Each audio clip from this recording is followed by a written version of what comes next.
আসসালামু আলাইকুম ওরহমতুল্লাহি ওয়াবারাকাতু। কাছে এবং দূরে, দেশে এবং বিদেশে যে যেখান থেকেই শনিবার রাতে আমাদের নিত্যকার আয়োজন স্যাটারডে নাইট ইজ ওয়েস্টফোর্ড নাইট এর মাধ্যমে আমাদের সাথে জয়েন হয়েছেন তাদের সবাইকে জানাচ্ছি আন্তরিকভাবে স্বাগতম এবং ধন্যবাদ। ওয়েস্টফোর্ড ইমিগ্রেশন সার্ভিসেস এর পক্ষ থেকে আমি regulated Canadian immigration consultant Mohammad Ashikur Rahman বরাবরের মতোই আছি আপনাদের সাথে। Study permit, immigration, visitor visa, work permit এবং আপনাদের immigration related Canada, USA, Australia, UK, Denmark এবং অন্যান্য সকল ডেস্টিনেশনের যে সকল কোয়েশ্চেন গুলো আছে, আপনাদের বিভিন্ন কোয়েশ্চেন এবং তার সঠিক অ্যান্সার, জেনুইন অথেন্টিক অ্যান্সার গুলো নিয়ে সবসময়ের মতোই আজকেও বেশ কিছু কথাবার্তা বলবো এবং বেশ কিছু আপডেটস আছে, বেশ কিছু আপডেটেড নিউজ আছে, যেই নিউজগুলো এবং সেগুলোর ইমপ্যাক্ট আমাদের যে ভবিষ্যৎ অ্যাপ্লিকেশন গুলো সামনের দিকে আমাদের ডেস্টিনেশন চুজ করা, অ্যাপ্লিকেশন করার সময় কোন জিনিসপত্রগুলো আমাদেরকে মাথায় রাখতে হবে, কোন জিনিসপত্রগুলো খেয়াল করতে হবে, সেই জিনিসপত্রগুলো নিয়েও বেশ কিছু আলোচনা আজকের এই লাইভ সেশনে হবে। আজকের লাইভ সেশনে মূলত রিসেন্টলি কেনেডিয়ান যে প্রভিন্স গুলো আছে, সেই প্রভিন্স গুলোর বেশ কয়েকজন প্রিমিয়ার আমাদের যে মাননীয় মন্ত্রী মার্ক মিলারের কাছে বেশ কিছু রিকোয়ারমেন্ট দিয়েছেন অথবা বেশ কিছু আহ্বান করেছেন বা বেশ কিছু ডিমান্ডস করেছেন। সেই ডিমান্ডস গুলো নিয়েও আমরা কথাবার্তা বলবো। ওভারঅল এই যে অ্যাসাইলাম এবং রেফিউজি যে সিচুয়েশনটা ইন পার্টিকুলার কানাডার ক্ষেত্রে আমরা ফেস করছি, এটার যেই এফেক্টটা কিভাবে কানাডিয়ান সিস্টেমের উপরে পড়েছে, সেই ব্যাপারটা নিয়েও আমরা কিছু ডিসকাশন করব। কেননা আমাদের মন্ত্রী অলরেডি ঘোষণা দিয়েছেন যে ওভারঅল টেম্পোরারি ফরেন ওয়ার্কারদের যেই নাম্বারটা 6.5% থেকে 5% এ রিডিউস করা হবে ওভার দ্য নেক্সট 3 ইয়ার্স। এই জিনিসটা আসলে কিভাবে করা হবে, এটার ব্যাপারে প্ল্যান গুলো আসলে কি, এই জিনিসপত্রগুলো কিভাবে এক্সিকিউট করা হবে, এই টোটাল যেই আন্ডারস্ট্যান্ডিং এবং পরিকল্পনাটা, সেই পরিকল্পনাটা আমাদের যে কর্মযোগ্য অথবা পরিকল্পনা, সেই জিনিসটাকে কিভাবে আসলে ইমপ্যাক্ট করতে পারে। আমাদের এই প্রেক্ষিতে এখন কি করা উচিত, কিভাবে করা উচিত, এইসব জিনিসপত্রগুলো নিয়ে আপনাদের বিভিন্ন কোয়েশ্চেন এবং সেগুলোর উত্তর নিয়েও আমরা থাকবো আপনাদের সাথে। সো প্রথমত কিছু কমন কোয়েশ্চেনস আছে বা বেশ কিছু কমন কোয়েশ্চেনস ইদানিংকালে পাচ্ছি। যে কোয়েশ্চেন গুলোর অ্যান্সার হচ্ছে যে দিয়ে ১ম এ শুরু করতে চাই। বেশ কিছু এক্সপেরিয়েন্স ও শেয়ার করতে চাই। সো ফার্স্ট অফ অল, এই মুহূর্তে রাইট নাও গ্লোবাল সিচুয়েশন এ এবং বাংলাদেশী সিচুয়েশন এও অনেকেই মোটামুটি সন্দিহান অবস্থায় আছেন যে আসলে আমার কি করা উচিত? এই মুহূর্তে আ দেশের বাইরে যেতে হলে অথবা মাইগ্রেশন এর জন্য মুভ করতে হলে আসলে কি আমার স্টাডি পারমিটটা হচ্ছে যে বেস্ট রুট, নাকি আমার আসলে হচ্ছে ওয়ার্ক এক্সপেরিয়েন্স গ্যাদার করে এক্সপ্রেস এন্ট্রি এবং পিএনপি তথা হচ্ছে যে স্কিলড মাইগ্রেশন এর যে রুটস গুলো আছে, সেই রুটস গুলো আমাকে ফলো করা উচিত। স্কিল মাইগ্রেশন এর যে রুটস গুলো আছে, সেই স্কিল মাইগ্রেশন এর রুটস গুলোতে আসলে আমার চান্সেস কতটুকু? What are the things I should be aware of? What are the things I should expect and what are the things I should not? এই যে জিনিসপত্রগুলার যে ক্লারিটি, এই ক্লারিটি গুলাই কিন্তু বেশিরভাগ ক্ষেত্রে আমাদের যেই আম আ অডিয়েন্স যারা আছেন তাদের কাছে কিন্তু এই জিনিসটা আসলে ক্লিয়ার থাকে না, আনফরচুনেটলি। এবং এই ক্লারিটিটা না থাকার দরুনই কিন্তু হচ্ছে যে বেশিরভাগ সমস্যা ক্রিয়েট হয় অথবা অনেক সময় হচ্ছে যে আমরা আনরিজনেবল এক্সপেকটেশনস রাখি নিজের জন্য, অথবা অনেক সময় যেটাকে বলা হয় সহজ বাংলাতে টিনের চশমা পরে থাকি যে এটা অ্যাকচুয়ালি এই জিনিসটা হয়তো হতে পারে বা হতে যাচ্ছে, কিন্তু আমি এই বাস্তবতাটা মেনে নেয়ার জন্য আগ্রহী না বা প্রস্তুত না। সুতরাং আমি ওই বাস্তবতাটা এখন আসলে ফেস করতে চাচ্ছি না। কিন্তু পরবর্তীতে গিয়ে যখন বাই দ্য টাইম আমি এই বাস্তবতাটা ফেস করি, অনেক সময় it becomes too late. So এই ধরনের কোনো কিছু হয়ে যেতে পারে কিনা, এই ব্যাপারটাও আসলে মনে রাখাটা বা খেয়ালে রাখাটা জরুরি। এক্ষেত্রে যে কথাটা বলতে চাই, বেশিরভাগ ক্ষেত্রে আমাদের ক্লায়েন্টরা অনেক সময় দেখা যায় যে জাস্ট জেনারেল এক্সপেরিয়েন্স থেকে শেয়ার করছি। বেশিরভাগ ক্ষেত্রে আমাদের ক্লায়েন্টরা আমাদের কাছে যেই ব্যাপারটা এক্সপেক্ট করেন সেটা হচ্ছে যে আসার পরে সরাসরি বলে দেওয়া যে, "ভাই, আমার হবে কি হবে না এই জিনিস আমাকে হচ্ছে যে বাতলায় দেন।" সো হবে কি হবে না এই জিনিসটার মালিক আমরা না। যদি আমার হাতে থাকতো হচ্ছে যে আম আ এক্স আ অ্যাকসেপ্টেন্স অথবা রিফিউজাল, তো তাহলে হয়তো জিনিসপত্রগুলো আরো অনেক ইজিয়ার হইতো এবং অনেক বোনাফাইড ভালো অ্যাপ্লিকেন্ট আছেন যারা হচ্ছে যে অনেক সময় অন্যায্যভাবে কানাডিয়ান গভর্নমেন্ট এ অথবা হচ্ছে যে বিভিন্ন আ আ ফরেন ভিসা অ্যাপ্লিকেশন থেকে যারা বঞ্চিত হন, তারা হয়তো হচ্ছে যে ওই সাওয়ার এক্সপেরিয়েন্স এর মধ্য দিয়ে যেতেন না। So there are lots of variable factors involved and included এবং এই ব্যাপারগুলো আসলে মাইন্ডফুল থাকাটা প্রয়োজন।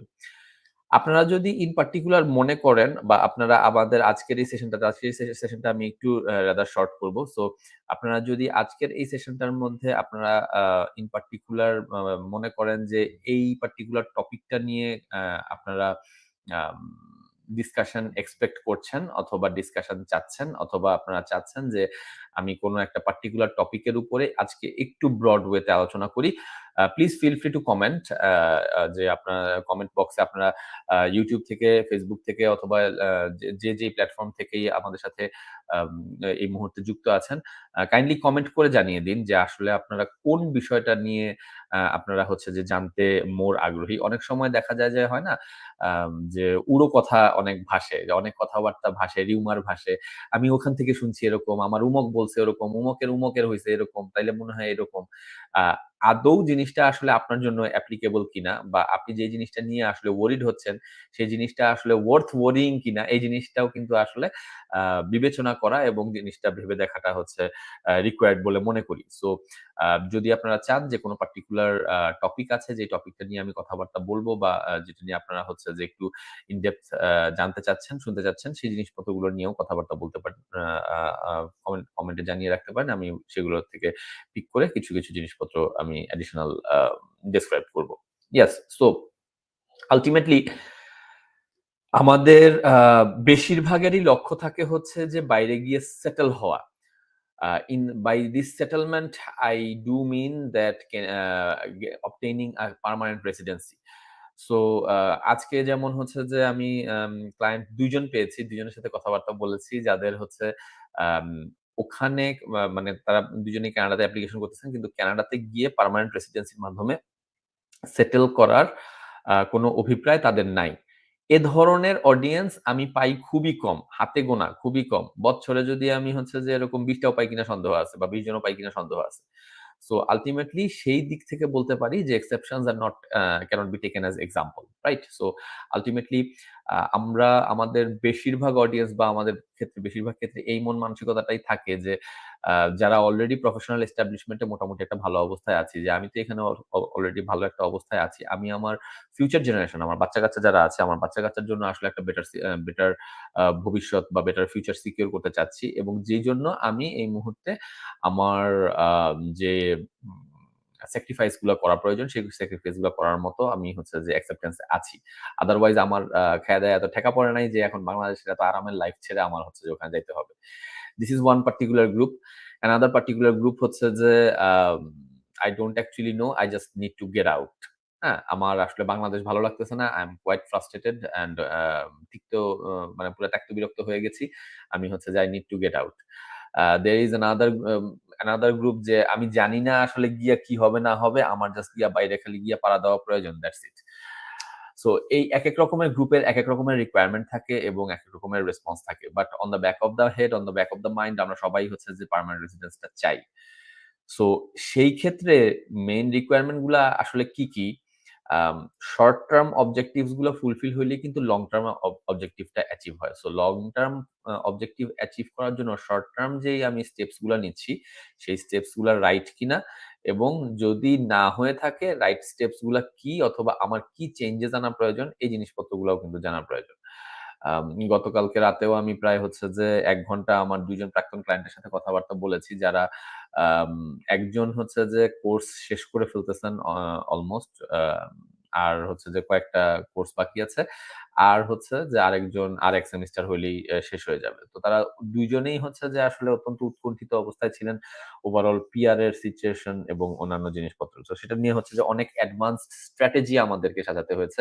একজন ক্লায়েন্টের ক্ষেত্রে উনাকে প্রিন্সিপাল অ্যাপ্লিকেন্ট না করে, যদিও উনি স্টাডি পারমিটে গিয়েছেন, উনাকে প্রিন্সিপাল অ্যাপ্লিকেন্ট না করে উনার ওয়াইফ বা স্পাউস যিনি আছেন, তাকে প্রিন্সিপাল অ্যাপ্লিকেন্ট করে কিভাবে ওভারঅল পিআর এর স্ট্র্যাটেজিটা সেট করা হয়েছে এই বা হবে এই জিনিসপত্রগুলো নিয়ে আমরা হচ্ছে যে ডিসকাস করেছি।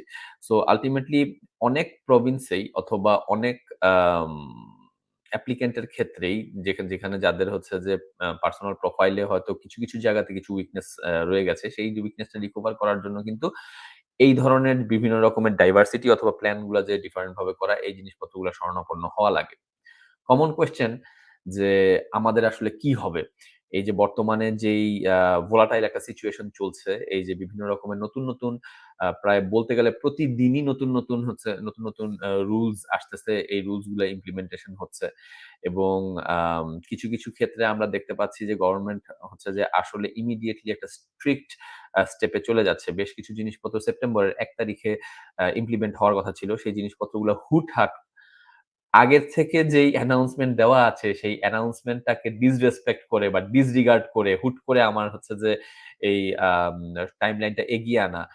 কিছু, কিছু ক্ষেত্রে হচ্ছে যে আম আ মার্চের ১৮ তারিখ, কিছু, কিছু ক্ষেত্রে হচ্ছে যে মে মাসের ১৫ তারিখ। এ ধরনের বিভিন্ন ক্ষেত্রে আ প্রিভিয়াসলি যেই কথাগুলো বলা ছিল বা যেই অ্যানাউন্সমেন্টটা বলা ছিল, সেই অ্যানাউন্সমেন্ট গভর্নমেন্ট নিজেই মানতেছে না।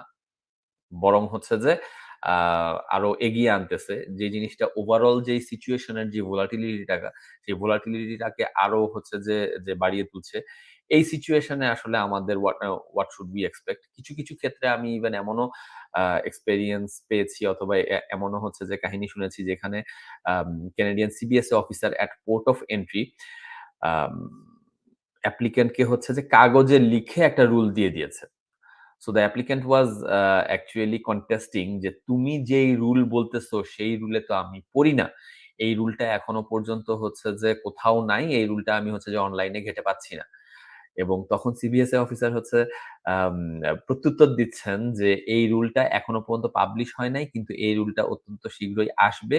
সেই অনুসারে আমরা অলরেডি কাজ করছি এবং আমাদেরকে এখন রিটেন ওয়েতেই দিতে বলা হইছে।" এই ধরনের এক্সপেরিয়েন্স ও আছে এবং এই ধরনের এক্সপেরিয়েন্স ও হচ্ছে। যে জিনিসপত্রগুলা বা যেই আনসার্টেনিটি গুলা আসলে হচ্ছে যে সবার জন্য সুখকর না। সবাই হচ্ছে যে একটা মিনিমাম প্রেডিক্টেবল সিচুয়েশন চান। নাও answering the first question যে is it the right time? Is it the right time to move abroad? অথবা when is the right time to move abroad? আপনারা জানেন যে কোভিড সিচুয়েশন এর পরে ওভারঅল টোটাল বিশ্ব including আমাদের বাংলাদেশ আ কিন্তু একটা ভালো একটা ভোলাটাইল একটা সিচুয়েশন এর মধ্য দিয়ে গিয়েছে। ভালো একটা ভোলাটাইল সিচুয়েশন এ আম ইন এই রিসেশন কিছু, কিছু জায়গাতে we were walking on the verge of recession speaking in terms of US and Canada. কানাডার ক্ষেত্রে অনেকে বলতেছেন যে এটা আসলে আম আ এটা নন ডিনা মানে ডিনায়াল এ আছে হচ্ছে যে আপনার সরকার যে রিসেশন অ্যাকচুয়ালি চলেছে। বেশ কিছু প্রভিন্সে হচ্ছে যে অনেকদিন ধরেই আছে। কিন্তু হচ্ছে আ গভর্নমেন্টের লেভেল থেকে হচ্ছে ফরমাল যে স্বীকৃতি সেই স্বীকৃতিটা আসে নাই। যে যদিও আমাদের বিভিন্ন নিউজ মিডিয়া আউটলেট গুলোতে হচ্ছে যে এটা নিয়ে অনেক হাই লেভেলে কথাবার্তা চলতেছিল যে we are actually at a recession কারণ বর্তমানে যেই পরিমাণ আম এখানে লিভিং কস্ট এর যে পরিমাণ ইনক্রিজ হয়েছে, রেন্ট এবং অল থিংস কনসিডার্ড এই জিনিসটা আসলে in comparison to 2 or 3 years before or more um it's a stark difference আরকি। বাজারে গেলে কান্না এসে পড়ে এরকম একটা সিচুয়েশন। সো এরকম সিচুয়েশন এর ঊর্ধ্বে আসলে আমরা কোন দেশের থেকে কেউই না। ইন পার্টিকুলার ইউক্রেন ওয়ারটা হওয়ার পরে হচ্ছে গ্লোবালি এই ব্যাপারটা ঘনীভূতই হয়েছে। নাও চিন্তা করে দেখেন, "যার দিন ভালো আসে খারাপ।" There is a famous quotation in stock market, in real estate market as well, that is, "Never try to time the market."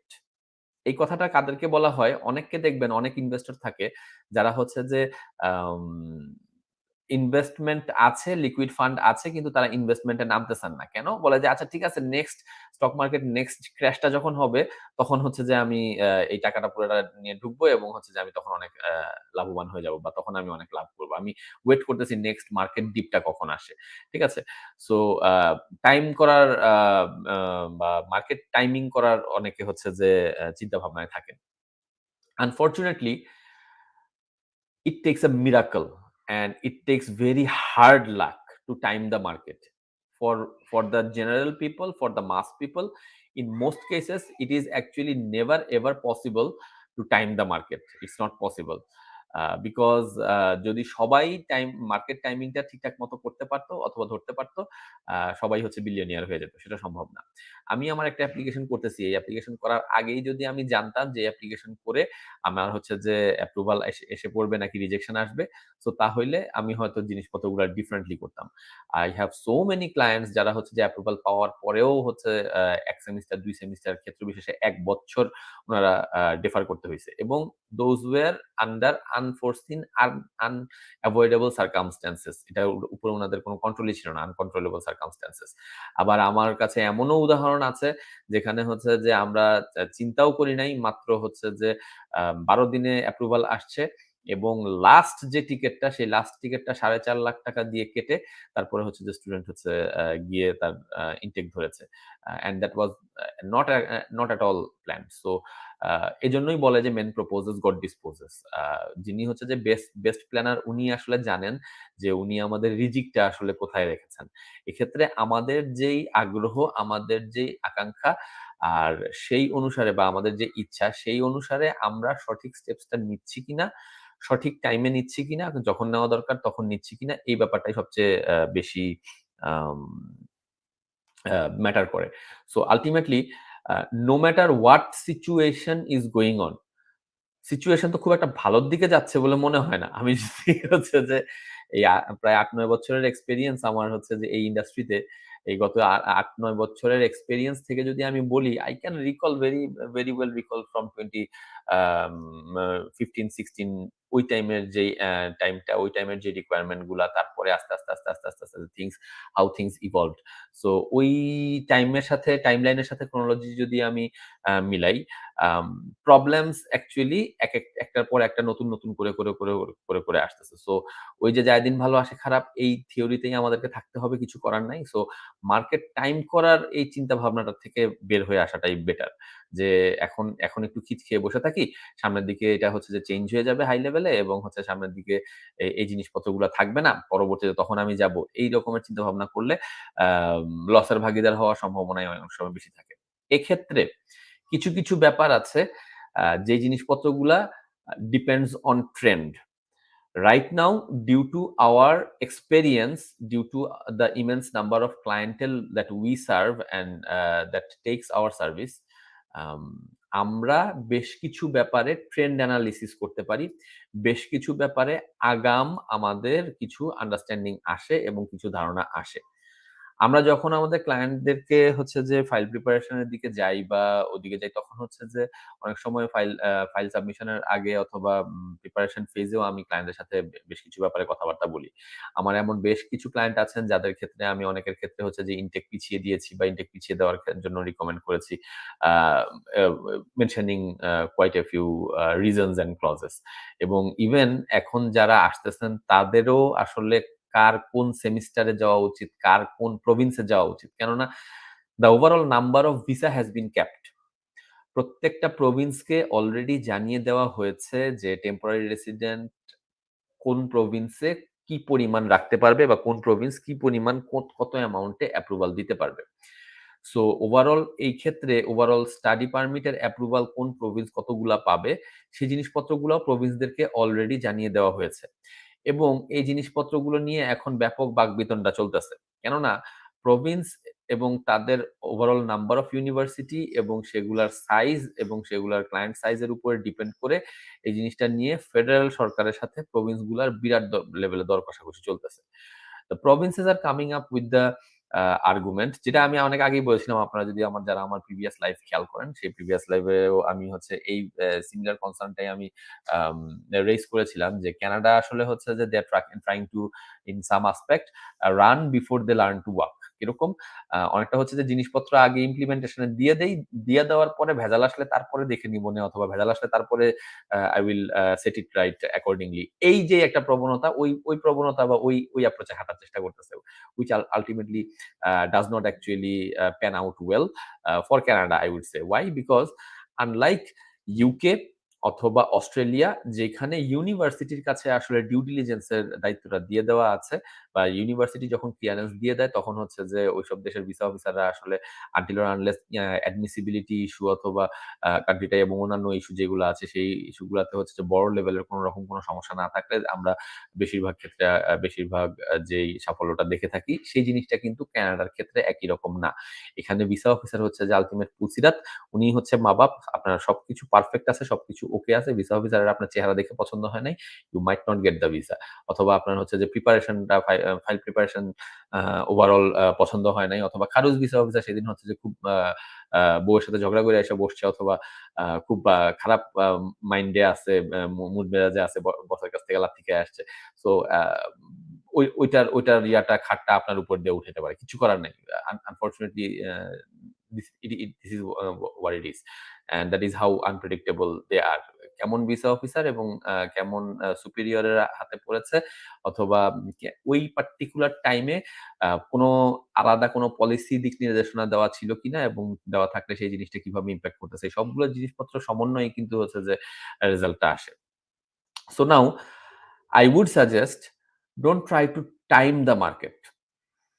I do have clients যাদের ভাই-বন্ধুরা যারা একসাথে এসেছিলেন, ভাই-বন্ধুরা অলরেডি কানাডাতে চলে গিয়েছে আমাদের মাধ্যমেই। কিন্তু উনি এখনো পর্যন্ত যাইতে পারেন নাই। কেন যাইতে পারেন নাই? কারণ উনি আসছেন ১.৫ বছর পরে বা ২ বছর পরে। I do have clients যারা হচ্ছে যে ছোটখাটো যে জিনিসপত্রগুলা নন এসেনশিয়াল যে জিনিসপত্রগুলার ওয়েট কম, সেই জিনিসটাকেও পারফেক্ট করার জন্য অনেক দেরি করে এসছেন। পরবর্তীতে এখন খুব অ্যাডভার্স একটা সিচুয়েশন এর সম্মুখীন তাকে হতে হচ্ছে। So I have many a stories like that. আপনার যদি at any point কোন প্রকার কোন কোয়েশ্চেন, কোয়েরিজ, কনফিউশনস থাকে, you are more than welcome to come to my office, talk to my very skilled councillor যারা আছে তাদের সাথে কথাবার্তা বলে দেখতে পারেন। অথবা if you are still in confusion, you can also talk directly to me as well. So that we can together I would be able to tell you the strategies and your variables that you should take into account. Because অনেক সময় দেখা যায় কি যে selective বায়াসে থাকি আমরা। যখন আমরা একটা কাজ করতে যাই তখন হচ্ছে যে আমরা ওই কাজটা নিয়ে এত বেশি ফোকাস থাকি, এত বেশি সাকাম থাকি যে 360 অ্যাঙ্গেল গুলা মিস করি। পরবর্তীতে অনেকগুলো জিনিসপত্র যে জিনিসপত্রগুলো আমাদেরকে ইমপ্যাক্ট করবে সেই জিনিসপত্রগুলো মিস আউট করি। সেই জিনিসটা এট লিস্ট যখন আপনি আরেকজন থার্ড পার্টির সাথে যখন কথাবার্তা বলতেছেন তখন সেটা হবে না। Right now you need the assistance of an RCIC more than ever because প্রতিদিন বলতে গেলে হচ্ছে যে নিয়ম চেঞ্জ হচ্ছে। প্রতিদিন আমাদের রিকোয়ারমেন্ট চেঞ্জ হচ্ছে। প্রতিদিন ওরা হচ্ছে যে আমাদের এই পর্যন্ত পোর্টাল গুলাই মনে হচ্ছে যে লাস্ট কয়েকদিনে হচ্ছে যে প্রায় ৩ বার ৪ বারের মতো হচ্ছে যে ওরা আপডেট করেছে এবং প্রত্যেকটা নতুন আপডেটের সাথে, সাথে পোর্টালে তারা নতুন রিকোয়ারমেন্টস এড করেছে। এবং এই জিনিসপত্রগুলো আল্টিমেটলি হচ্ছে যে এআই এ ইনভলভড হবে, এআই এ ইনক্লুডেড হবে। ভিসা অফিসাররা তাদের যে ওভারঅল স্ক্রিনিং, ওভারঅল যে ফিল্টারিং, সেই ফিল্টারিং গুলা ইজিয়ার করার জন্য এবং ফিল্টারিং গুলা as per current format, as per current software করার জন্যই হচ্ছে কিন্তু এই মেইনটেন্যান্স ব্রেক গুলা দিয়ে থাকে। সো আল্টিমেটলি ওই জিনিসপত্রগুলা অ্যাওয়্যার থাকা, ইমিডিয়েটলি কি চেঞ্জ হইলো এই চেঞ্জ গুলা নিয়ে অ্যাওয়্যার থাকা, এই জিনিসটার জন্য ইউ নিড এক্সপার্ট হেল্প। যার কাজ যেইটা, ঠিক আছে? আপনি হচ্ছে যে আপনার নিজের সেলানো কাপড় কখনোই হচ্ছে যে দর্জির সেলানো কাপড়ের মতো সুন্দর ফিনিশিং হবে না। At the end of the day as simple as that. So overall আপনি যদি ইনভেস্টমেন্ট হিসাব করেন যে ওভারঅল 2 ইয়ার্স এ আমার কত টাকা হচ্ছে যে অ্যাপ্লিকেশনের জন্য অথবা ওভারঅল আমার tuition cost, living cost, plane fare, safety, security, extra additional, miscellaneous cost and all costs considered আমার হচ্ছে যে কি পরিমাণ হচ্ছে যে এক্সপেন্স ফোরকাস্ট আছে। আর সেই তুলনায় সেইটা বাস্তবে প্রতিফলনের জন্য আমার আসলে যে the very peanut amount that I need in order to take very good guidance or consultation, এই জিনিসটার কোনো তুলনা হয় না। সো যারা বোঝেন এই জিনিসটা, যারা এই জিনিসটার ভ্যালু বোঝেন, তারা এট লিস্ট কাইন্ডলি আপনাদের হচ্ছে যে আম যদি আপনাদের নিজেদের ক্ষেত্রে যদি হয় অবশ্যই নিজের ক্ষেত্রে প্রয়োগ করিয়েন। আর যদি আপনাদের ভাই-বন্ধু, আত্মীয়স্বজন অথবা শুভাকাঙ্ক্ষী যারা আছেন তাদেরকেও হচ্ছে যে আমাদের ভিডিওটা শেয়ার করতে পারেন যে just so that Penney wise pound foolish যেন এই সিচুয়েশনটা যেন না হয়। সো হ্যাঁ, যেটা বলছিলাম যে প্রিভিয়াস লাইভ গুলাতেও আমি বলেছিলাম যে কানাডা বর্তমানে যে সিস্টেমটা করেছে, এই সিস্টেমটা সাফারার কানাডাই হবে। কিভাবে টোটাল ব্যাপারটার অ্যাকাউন্টেবিলিটি এবং ওভারঅল নাম্বার লেভেলের ক্লারিটিটা এনশিওর হবে, এই জিনিসটা এখনো পর্যন্ত স্পষ্ট না। আর বেশ কিছু জিনিসপত্র আছে যে জিনিসগুলো হচ্ছে যে ফেডারেল গভর্নমেন্ট বর্তমানে অনলি প্রভিন্সিয়াল যে অথরিটি গুলা অথবা ইউনিভার্সিটি গুলা যেগুলো আছে সেই ইউনিভার্সিটি গুলোর সাথে বেশ কিছু জিনিসপত্র শেয়ার করছে। যেহেতু আমরা কানাডার অলমোস্ট প্রায় সবগুলা ইউনিভার্সিটির ডিরেক্ট এজেন্ট, সো আলটিমেটলি হচ্ছে যে এই ইউনিভার্সিটির যে বিভিন্ন রিপ্রেজেন্টেটিভস আছে সেই রিপ্রেজেন্টেটিভদের সাথে আমরা অত্যন্ত ক্লোজ কোলাবোরেশন মেনটেন করি এবং তাদের সাথে বিভিন্ন মিটিং এ এবং তাদের সাথে নিয়মিত যে কথাবার্তাগুলো হয় সেখান থেকেও আমরা অনেক সময় অনেক ভ্যালুয়েবল ইনফরমেশন আগাম পাচ্ছি এবং হচ্ছে যে সেটার অনুসারে হচ্ছে আসলে দিক নির্দেশনাগুলো কোন দিকে যাচ্ছে, কোন কোন প্রভিন্সে আসলে এখন ভিসা রেশিও ওভারঅল একটু বেটার থাকবে ইন কম্পারিজন টু আদার্স, কোন কোন সাবজেক্ট গুলাতে আসলে ভিসা রেশিও এখন বেটার থাকবে, কোন ধরনের প্রোফাইল গুলাতে আসলে বেটার থাকবে এবং সেই অনুসারে হচ্ছে যে আপনার প্রোফাইলটাকে বিল্ড আপ করা, সেই জিনিসপত্রগুলোতে আমরা অফকোর্স আপনাকে যে অ্যাসিস্ট্যান্সটা দিতে পারবো সেটা ইন্ডিভিজুয়ালি কোনো সিঙ্গেল অ্যাপ্লিক্যান্ট অথবা নিজের থেকে আমি অ্যাপ্লিকেশন করছি এটা কারোর পক্ষে ওটা সম্ভব না। So I feel that yes there were times যেখানে আপনারা হচ্ছে যে নিজে অ্যাপ্লিকেশন করে খুব ইজিলি যাওয়া যাইতো বা ঐরকম একটা সিচুয়েশনটা ছিল। আ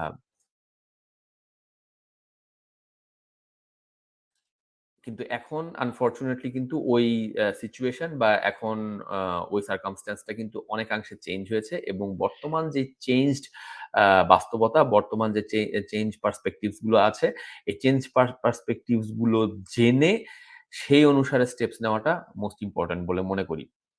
Don't try to time the market.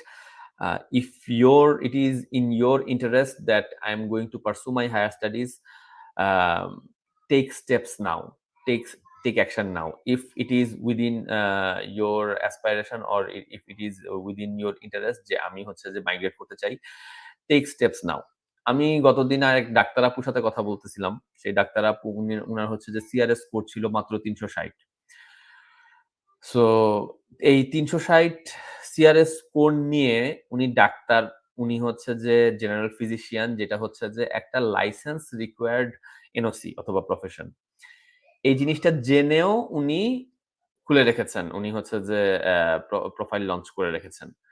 তো আমি তখন বললাম যে, "আপনি তো নিজেও জানেন যে আপনার এখানে হচ্ছে যে সম্ভাবনা কম বা সুযোগ নাই। তো তাহলে কেন আপনি হচ্ছে যে খুলে রাখছেন?" তো তখন উনি খুব সুন্দর একটা অ্যান্সার দিয়েছেন যে, "ভাইয়া আমি এখন হচ্ছে যে ইসিএ করে ফেলছি এবং সবকিছু করে ফেলছি, অনেকটুকু আগায় গেছি। সো আল্টিমেটলি এখন আ আমার জন্য আমি জাস্ট ভাবছি যে খুইলা রাখি যদি কপালে আসে থাকে তো তাহলে আসবে। That's it." আমি বললাম যে, "তো খুইলা তো শুধু রাখেন নাই। ৩ বছর হইলো আপনি কন্টিনিউ করছেন। তার মানে আসলে আপনি অ্যাক্টিভলি ইগারলি করতেছেন। বাট কিসের আশায়? কোন মরীচিকার আশায়?" কারণ যেখানে হচ্ছে যে ৫৪০, ৫৩০ এর উপরে হচ্ছে যে সিআরএস স্কোরের ড্র হচ্ছে। সেখানে আপনি ৩৬০ স্কোর নিয়ে আপনি হচ্ছে যে প্রোফাইল রিনিউ ও করতেছেন। Why so? She gave a very good answer যে এইটাই কেবলমাত্র আমার কন্ট্রোলে ছিল আর কোন কিছু না। সো আল্টিমেটলি অন্টারিও রিসেন্টলি প্রায় ৫০০ র উপরে আম আপনার হচ্ছে ডাক্তারদেরকে হচ্ছে যে নমিনেশন দিয়েছেন। এই জিনিসটা ওয়াজ বিয়ন্ড এনিওয়ানস ফোরকাস্ট। কেউ কল্পনাও করতে পারে নাই অন্টারিওর মতো একটা প্রভিন্সে এইরকম একটা লাইসেন্স রিকোয়ার্ড এরকম একটা যে আছে প্রফেশন আছে এরকম একটা প্রফেশনের জন্য হচ্ছে যে নমিনেশন আসবে। বাট ইট হ্যাপেন্ড এবং হচ্ছে যে আপু এবং আ আ আপু গট ইট এবং আরো পরিচিত বেশ কয়েকজন পেয়েছেন। সো আল্টিমেটলি আমাদের হাতে আসলে আছে চেষ্টা করাটা। So we have to make sure we have to understand whether we are trying the right way, whether we are preparing ourselves the best and whether our submission is getting in the perfect way. That is what is within our control. Let's focus on that. Don't try to time the market or as such because ultimately হচ্ছে যে ভালো কোনো positive outcome অনেক wait করে হচ্ছে যে খুব ভালো কোনো কিছু হয়ে গেছে এরকম কোনো কিছু এখনো পর্যন্ত আমি দেখতে পাইনি। কারেন্ট সিচুয়েশন এর উপরে ডিপেন্ড করে সেটার সাথে আমার নেসেসারি চেঞ্জেস গুলো এনে কিভাবে বেস্ট ওয়েতে করা সম্ভব সেই জায়গাটাতে ফোকাস করাটা মোর ইম্পোর্টেন্ট বলে মনে করি। এখন হ্যাঁ, যেমন ফর এক্সাম্পল অ্যালবার্টার প্রিমিয়ার হচ্ছে যে রিসেন্টলি একটা প্রেস ব্রিফিং এ উনি হচ্ছে যে বলেছেন যে উনি অলরেডি ট্রুডো এবং মিনিস্টারকে হচ্ছে যে আম এই জিনিসটা অ্যাকনলেজ করেছেন যে তাদেরকে পিএনপি তে ইয়ারলি যেই কোটাটা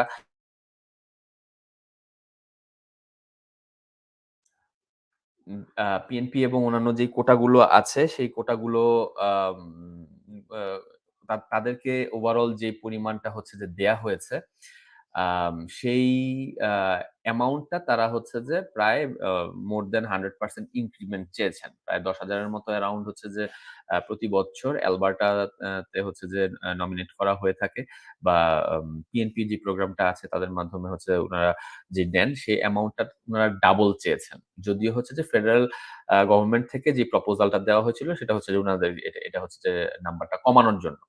সো আ এই যে বিষয়পত্রগুলো বেশ কিছু আ প্রভিন্সেস আছে যেমন নোভা স্কশিয়াতে হচ্ছে যে গত বছরে ওভারঅল যত স্টুডেন্ট অ্যাপ্রুভড হয়েছিল এই বছরে সেটা থেকে প্রায় ৭,০০০ স্টুডেন্ট কম অ্যাপ্রুভ হবে। Unfortunately they are also feeling the heat of the band. So অনেকেই হচ্ছে যে বলতেছিলেন আ যে আ আটলান্টিক যে প্রভিন্স গুলো আছে সেগুলোতে করলেই আমরা সেফ। ওরকম আসলে চিন্তাভাবনা আ আ করার আদতে কোনো কারণ দেখি না অথবা হচ্ছে যে আ ওরকমভাবে সাজুজ্য নেই। অনেকে ভাবতেছিলেন যে তাইলে হচ্ছে যে অন্টারিও অথবা বিসিতে এখন অ্যাপ্লিকেশন করলেই হচ্ছে যে শেষ হয়ে যাব, মরে যেতে হবে। ব্যাপারটা তো আসলে ওরকমও না। কারণ at the end of the day even after the reduction, the most amount of approvals you will see from Ontario and British Columbia because the most number of DLIs are there এবং the most number of allocation in terms of quota they have got. So ultimately এই জিনিসপত্রগুলো মাথায় রেখে আপনার আম কোন কোর্সে application করতেছেন এবং কোন ওয়েতে করতেছেন ওই জিনিসটা আমাদের হাতে আছে। ওই জিনিসটাই হচ্ছে আম আমাদেরকে আম চে আ ওখানে আমাদের যত রকমের ইম্প্রোভাইজেশন সেই ইম্প্রোভাইজেশন গুলো আমাদের করতে হবে। বেশ কিছু কোয়েশ্চেনস এসছে। কোয়েশ্চেনস গুলার একটু কোয়েশ্চেন গুলো একটু নেই। ফেসবুক থেকে প্রশ্ন করেছেন Syed Sirajul Islam, "sir, I am a credit transfer student from North South University. All the official documents of my university were issued in English. Do I still need to attest and notarize these docs?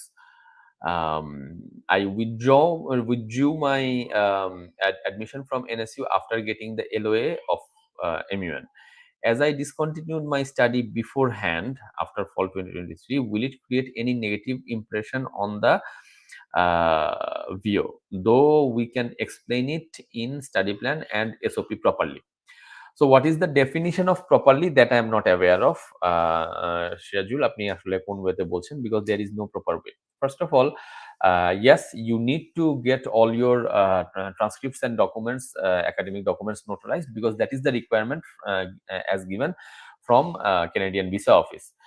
একদম instruction ফাইলে একদম clearly বলা আছে যত রকমের যত certificate আছে সেগুলা অরিজিনালটা তো দিবেনই, সাথে হচ্ছে যে এক কপি আ আ ফটোকপি নোটারাইজ করে দিতে হবে। সো এই জিনিসটা হচ্ছে যে অফকোর্স আ আ ইয়া করেন। আপনি যেহেতু এনএসইউ থেকে পাস করছেন বা আপনি যেহেতু কোন রকম কোন সমস্যা নাই, সো আপনি হয়তো চিন্তা করতেছেন যে এই ওভারকিল এর কারণটা কি? এই ওভারকিল এর মূল কারণ হচ্ছে যে আ আনফরচুনেটলি বাংলাদেশের অনেকগুলা এজেন্সি আছে, বাটপার এজেন্সি যারা হচ্ছে যে আ বিভিন্ন রকমের এ ধরনের যেই সার্টিফিকেট গুলো, এই সার্টিফিকেট গুলো একদম ডাহা বরাবর নকল করে দেয়। 3.83 পাইছে স্টুডেন্ট এট অ্যাকচুয়ালি এইচএসসি তে তারে 5 সার্টিফিকেট বানায় দিয়ে দিছে। ঠিক আছে? এরকম অসংখ্য আছে। সো একদম সরাসরি সার্টিফিকেট নকল অথবা ইভেন হচ্ছে যে ইউনিভার্সিটির সার্টিফিকেট শুদ্ধ ট্রান্সক্রিপ্ট শুধু নকল দিয়ে দিয়েছে। নকল এরকম যে বিভিন্ন রকমের ডকুমেন্টস এই যেই এই সমস্যাটা বাংলাদেশে হচ্ছে যে ভয়ংকর মানে ভাবে বিস্তার করতেছে। নাম ধরে বললাম না কিন্তু আই গেস যারা এই ইন্ডাস্ট্রিতে আছেন তারা সবাই জানেন। কিছু পার্টিকুলার অঞ্চলে হচ্ছে যে এই জিনিসটার প্রাদুর্ভাব আরো অনেক বেশি প্রকট। তো এইটার কারণটা কি? যেমন ফর এক্সাম্পল গত বছর আমার হচ্ছে যে ইউসিডব্লিউ এর যে আমাদের লোকাল যে প্রতিনিধি তার সাথে কথা হচ্ছিল। সো উনি বলছিলেন যে উনি প্রায় ২৯ জন এজেন্টকে তারা হচ্ছে যে ফায়ার করছেন। কেন ফায়ার করছেন? Because they have got a actual evidence and proof যে এরা এই সকল এজেন্ট গুলা হচ্ছে যে সার্টিফিকেট বানায়, জাল সার্টিফিকেট, ভুয়া সার্টিফিকেট দিয়ে হচ্ছে যে অফার লেটার নিচ্ছিল এবং হচ্ছে যে সাবসিকুয়েন্ট ভিসা অ্যাপ্লিকেশন ও করতেছিল। ঠিক আছে? সো এই ধরনের যেকোনো প্রকার সার্টিফিকেট বা যেকোনো প্রকার ফলসিফাইড ডকুমেন্টস যদি আপনার কোনো কারণে ধরা খান বা ধরা পায়, সো তাহলে সেটার হতে পারে হচ্ছে যে ৫ বছরের ব্যান ১। আর ইউনিভার্সিটি লেভেল থেকে যখন এই জিনিসপত্রগুলা পায়, It puts an immense amount of strain on overall goodwill of our country, which we already have. So ultimately এটা হচ্ছে একটা বেসিক রিকোয়ারমেন্ট। অফকোর্স এখন আমাকে বলতেই পারেন যে, "ভাই ৳১০০ দিলে হচ্ছে যে নোটারাইজেশন পাওয়া যায়। আপনি এগুলা কি বলতেছেন? আর হচ্ছে যে এটাতে হচ্ছে যে কি এমন উদ্ধার হবে?" এটা আমিও জানি, ভিসা অফিসারও জানে। But rules are rules. So following the rules আপনাকে হচ্ছে যে নোটারাইজড যে কপিটা সেটা দিতে হবে ১। দ্বিতীয়ত হচ্ছে আপনি ক্রেডিট ট্রান্সফার স্টুডেন্ট মিনস আপনি হচ্ছে যে অলরেডি রানিং স্টুডেন্ট এবং আ এখান থেকে আপনার obtained যে ক্রেডিট সেগুলোর মধ্যে যতটুকু আপনার হচ্ছে যে অ্যাকসেপ্টেড হয়েছে আলহামদুলিল্লাহ। আর বাদবাকি যেইটুকু সেইটা কিভাবে বর্তমানে কানাডাতে গিয়ে করাটা worth it এই ব্যাপারটা হচ্ছে যে আপনার অ্যাপ্লিকেশনের মূল উপজীব্য হবে। আমাদের বেশ কয়েকজন ক্রেডিট ট্রান্সফার স্টুডেন্ট সাকসেসফুলি আছেন কানাডাতে। একজন তো আর কয়েকদিন পরে পাশি করে বের হয়ে যাবেন। সো আল্টিমেটলি আ এই জিনিসটা হচ্ছে যে হার্ডেস্ট অফ চ্যালেঞ্জ। সি এখানে হচ্ছে যে আপনি ২ টা মেইন চ্যালেঞ্জ ফেস করবেন। এক হচ্ছে যে you have created a big time gap. ঠিক আছে? বিকজ আপনি হচ্ছে যে এখানে লস অফ টাইম এর এখানে আপনার লস অফ টাইম হবে। সেই জিনিসটা আপনি আসলে কিভাবে রিকভারড হচ্ছে বা সেই জিনিসটা কোন পারসিভড ভ্যালু দিয়ে রিকভারড হচ্ছে। ২ নাম্বার হচ্ছে যে আপনার ফাইন্যান্সিয়াল। আপনি অলরেডি হচ্ছে যতগুলো ক্রেডিট আপনি করে ফেলেছেন সেগুলোর এগেইনস্ট এ আপনার ভালো একটা অ্যামাউন্ট এর একটা টাকা-পয়সা খরচ হয়েছে। সেটা যদি 100% ক্রেডিট অ্যাকসেপ্টেন্স যদি আপনার না থেকে থাকে তো তাহলে এখন আপনি ওখানে গিয়ে আবার হচ্ছে যে নতুন করে কোর্স গুলো করা এবং সেগুলোর পেছনে টাকা আ খরচ করাটা আদৌ কতটুকু যুক্তিযুক্ত এই জিনিসপত্রগুলা কিন্তু ভিসা অফিসাররা প্রিডমিনেন্টলি ধরে। সো আপনি ডিসকন্টিনিউ করাটা কোনো অবস্থাতেই আপনার জন্য ভালো কোনো কিছু না। অথবা ভিসা অফিসারের কাছে এটা যখন আপনি বলতেছিলেন যে ডিসক্লোজ করবেন বা এক্সপ্লেইন করবেন, আল্লাহ মালিক জানে কি এক্সপ্লেইন করবেন আর কিভাবে করবেন। ঠিক আছে? কিন্তু এই জিনিসপত্রটা হচ্ছে যে এই জিনিসটার প্রেজেন্টেশনটা প্রপারলি যদি না হয় most of the visa officers do not actually take care. Because অনেক সময় হয় কি? যে আমার এমনও ক্লায়েন্ট আছে যে ১০.৫ মাস লেগে গেছে যে শুধুমাত্র রেজাল্ট পেতে, ডিসিশনটা পেতে। অ্যাপ্লিকেশন করার পরে তার ব্যাংক অ্যাকাউন্ট এবং অন্যান্য জিনিসপত্রগুলো আইআরসিসি হচ্ছে ক্রস চেক করতে চেয়েছিল বা ভেরিফাই করতে চেয়েছিল। তখন হচ্ছে যে বিরাট সময় নিয়েছে ওরা হচ্ছে যে প্রসেসিং এর জন্য। যেটা হচ্ছে আমার অন্যান্য ক্লায়েন্টরা ৩ সপ্তাহ থেকে ১.৫ মাসের মধ্যে হচ্ছে যে বেশিরভাগ ক্ষেত্রে সিঙ্গেল ক্লায়েন্টটা পেয়ে যান। উনার ক্ষেত্রে লেগে গেছে হচ্ছে যে প্রায় ১০ মাস। এখন এটা তো ফোরকাস্ট না, এটা তো সিলেবাসের বাইরে।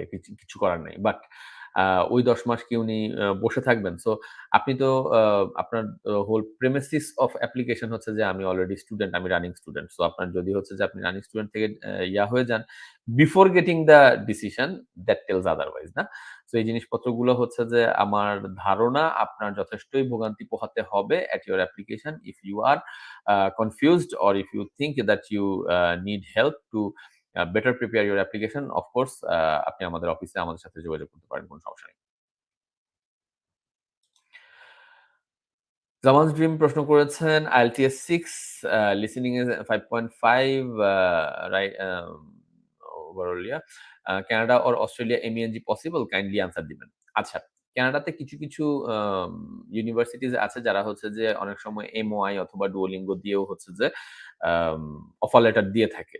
সো আপনি অফার লেটারটা জন্য সিলেক্টিভ কিছু ক্যানাডিয়ান অ্যাপ্লিকেশনে যেতে পারবেন। কোন রকম কোন সমস্যা নাই।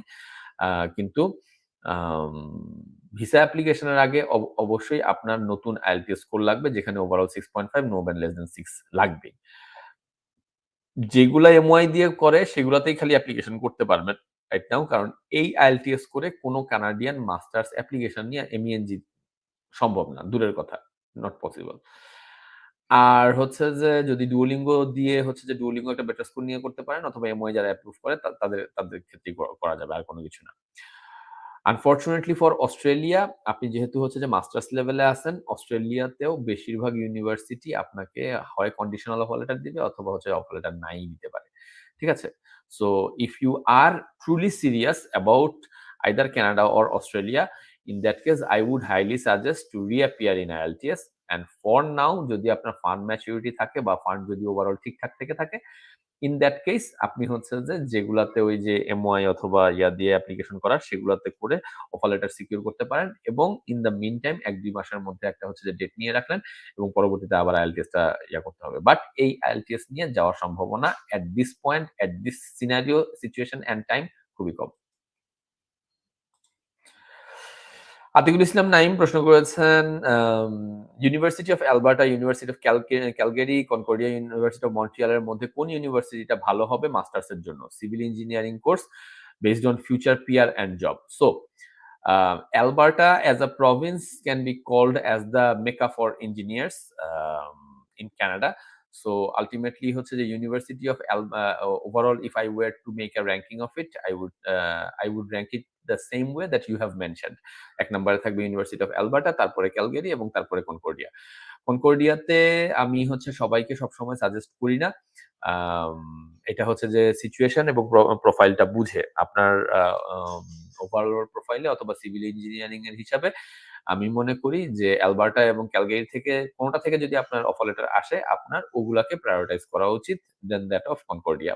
কেননা আলটিমেটলি হচ্ছে যে কিউবেককে পরবর্তীতে ফ্রেঞ্চ না জানলে পিআর এর জন্য অনেক রকমের অনেক সমস্যা হয়। আর জবের হিসাবেও এখন অ্যালবার্টা হচ্ছে যে খুব র‍্যাপিডলি গ্রোইং।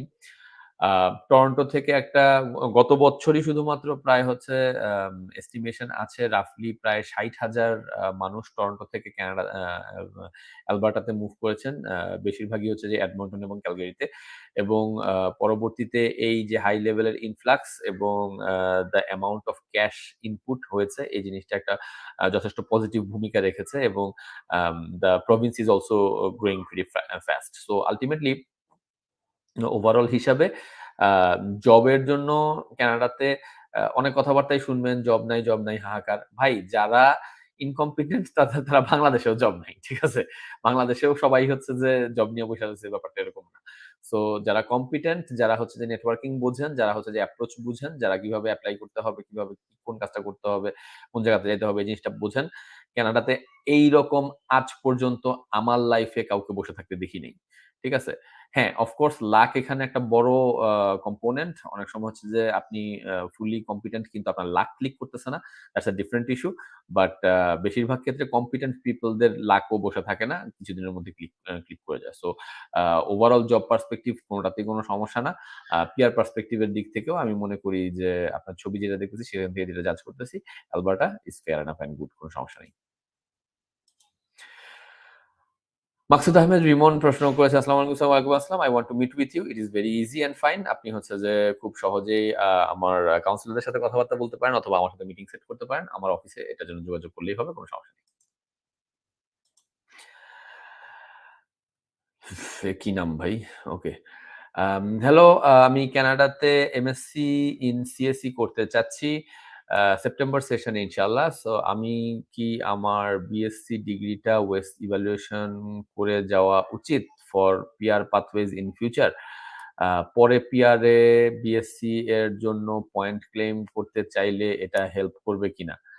আপনি করতে যাচ্ছেন মাস্টার্স। কানাডিয়ান মাস্টার্স হইলে আপনার তো হচ্ছে যে ওগুলা কোনো কিছু লাগবেই না। ডিরেক্ট শুধু আপনার কানাডিয়ান মাস্টার্সটা দিয়েই আপনার এডুকেশন রিকোয়ারমেন্ট অথবা এডুকেশনের যেটা, সেটা আপনি ক্লেম করে ফেলতে পারবেন। সো এখন আপনি ওয়েস্ট চাইলে করে রাখতে পারেন। It does not matter. But এখন যদি ইমিগ্রেশনের ওয়েস্টটা করেন, ভিসা অফিসার খুব ভালো মতোই বুঝবে যে তলে, তলে আপনার ইচ্ছাটা কি এবং পরবর্তীতে সেটার একটা অ্যাডভার্স ইফেক্ট আপনার অ্যাপ্লিকেশনের ক্ষেত্রেও থাকতে পারে। এটা ওই সম্ভাবনাটা উড়িয়ে দেওয়া যায় না। তো যখনের যেটা কাজ, এখন এটা করার কোন রকম কোন প্রয়োজনীয়তা আছে বলে আমি মনে করতেছি না। You are going to if you get approved ইনশাআল্লাহ, you will end up with the Canadian masters and সেগুলোর কোন রকম কোন ইসিএ বা কোন কিছুই লাগে না এবং সেটা দিয়েই আপনার পিআর এর কাজ হয়ে যাবে। শাকিল খান ইউটিউব থেকে প্রশ্ন করেছেন, ভাই I have one question, PT দিয়ে কানাডাতে ভিসা পাওয়া কি পসিবল? আ আমার তো ১০ জনের উপরে পিটি দিয়ে এসে একজনের তো কোর্সও শেষ হয়ে যাচ্ছে। ঠিক আছে? সো আ বসে আছেন অলরেডি। সো কেন পসিবল হবে না? অতি অবশ্যই পসিবল। এক্ষেত্রে আমার পার্সোনাল প্রেফারেন্স অথবা আমি সবাইকে যেটা বলি সেটা হচ্ছে যে চেষ্টা করতে হবে ওভারঅল 65 এবং নো ব্যান্ড লেস দ্যান 59 যেন থাকে আরকি। ঠিক আছে? এটা হইলে মোটামুটি কানাডিয়ান বেশিরভাগ ইউনিভার্সিটির আ অলমোস্ট সবগুলা ইউনিভার্সিটিরই মোটামুটি এভারেজ রিকোয়ারমেন্টটা মিট করা যায়। কিছু ইউনিভার্সিটির কিছু কোর্স আছে যেখানে ব্যান্ড স্পেসিফিক ওরা আলাদা রিকোয়ারমেন্ট চায়, সেগুলা ওই ওয়েতে জেনে নিতে হবে এবং অথবা ওই ওয়েতে আপনাকে স্কোরটা থাকতে হবে। নতুবা পসিবল না। অলসো ৳৩০,০০,০০০ দিয়ে কানাডা ব্যাচেলর করা পসিবল? ইহ জিন্দিগিতে পসিবল না। Don't even think of it আরকি। ঠিক আছে? I have 3 year UI UX design job experience. তার মানে হচ্ছে যে এইচএসসির পরে কি আপনার 3 ইয়ার্স এর একটা গ্যাপ হয়ে গেছে? তারপরে আপনি এখন আবার ব্যাচেলরের চিন্তা ভাবনা করতেছেন। Best of luck. Don't waste your time. um, success chances will be very low. You will need miracles. So ultimately better হবে যে আপনি ব্যাচেলরটা এখানে কমপ্লিট করে দেন মাস্টার্স এর জন্য অ্যাপ্লিকেশন করা। That would be much better. And by that time আপনি হচ্ছে যে ফিন্যান্সটা গুছাইতে পারবেন। ওয়াকিল রহমান প্রশ্ন করেছেন, আসসালামু আলাইকুম। ওয়ালাইকুম আসসালাম। My university asked tuition deposit of $1,000 to be paid with card. Today, 1 CAD equal to 81.13 BDT is being shown, but my agency is claiming 91 taka for 1 CAD transaction. Why such discrepancy, bhaiya? They are stating the rate in BD is always high compared to Google. Would you please explain, is it legit or not? আপনার agency আপনার কাছে অনেক কম টাকা চাইছে। Most probably ওদের dollar আগে কিনা ছিল যে কারণে, ঠিক আছে? আপনার শকর করা উচিত এবং সেই অনুসারে তাড়াতাড়ি হচ্ছে যে করে ফেলা উচিত। বিকজ গুগল রেটে এই জিনিসটা হচ্ছে যে একটা কমন মানে মিসআন্ডারস্ট্যান্ডিং। গুগল রেট দেখা হচ্ছে যে জিনিসপত্র বলা। আপনি যদি এখন আপনার নিজের ক্রেডিট কার্ড দিয়ে একটা যেকোনো কানাডিয়ান ট্রান্সেকশন করেন, based on the bank, city bank আপনাকে 87 টাকার বেশি কাটবে। আপনাকে হচ্ছে ইউসিবি বা অন্যান্য ব্যাংকও হচ্ছে যে অলমোস্ট সিমিলার সেম সিচুয়েশনে কাটবে। ঠিক আছে? ওইখানে আরো অনেক সময় বেশি পড়ে যায় বিকজ তারা হচ্ছে ইউএসডি তে কনভার্ট করে এবং সেখানে ডাবল কনভার্সনে হচ্ছে যে আরো রেট বেশি পড়ে। ঠিক আছে?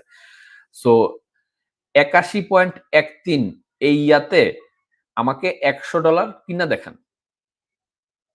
গুগল রেটে আমাকে পারলে $১০০ কিনা দেখান। অথবা মার্কেটে যান, ব্যাংকের কাছে যান, মানি এক্সচেঞ্জে যান, গিয়া দেখেন যে আসলে রেট কত এবং এটাতে কিনতে পারেন কিনা।